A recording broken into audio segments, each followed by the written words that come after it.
सरकार का भाषण था और जब सरकार ये दावा करती है कि दुनिया की 5वीं अर्थव्यवस्था और तीसरे नंबर की अर्थव्यवस्था बन जाएगी, तो किसान क्यों दुखी है, किसान क्यों संकट में है? अगर ये 5वीं दुनिया की अर्थव्यवस्था बनने की जो कहानी बताई जा रही है, क्या हमारा किसान भी उसी तरीके से खुशहाल हो गया है?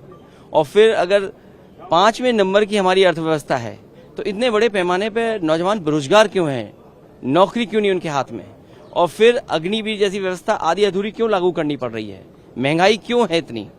और जिस तरह से इन्वेस्टमेंट को लेकर के बड़े बड़े सपने दिखाए थे, सरकार कहती है कि हम सर्विस सेक्टर को भी और इन्वेस्टमेंट को भी देख रहे हैं, तो इन्वेस्टमेंट है कहाँ? अगर इन्वेस्टमेंट होता तो हमारी और ग्रोथ दिखाई देती।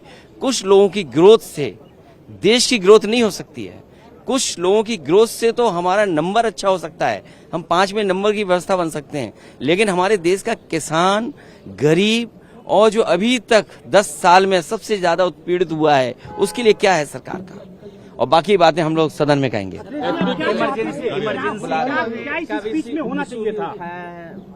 किसने इमरजेंसी का इशू? देखिए, ये सवाल भाजपा के लोगों ने क्या किया है? इमरजेंसी में जो लोग जेल में रहे, समाजवादियों ने तो उन्हें सम्मान दिया, वेतन दिया और भी सुविधाएं दी। क्या ये सरकार सुविधाएं दे रही है? सुविधाएं दी होती, उनका सम्मान दिया होता तो शायद बात की होती तो अच्छा लगता है। आरके जोशी का बयान है कि सेंगोल को हटाना चाहिए।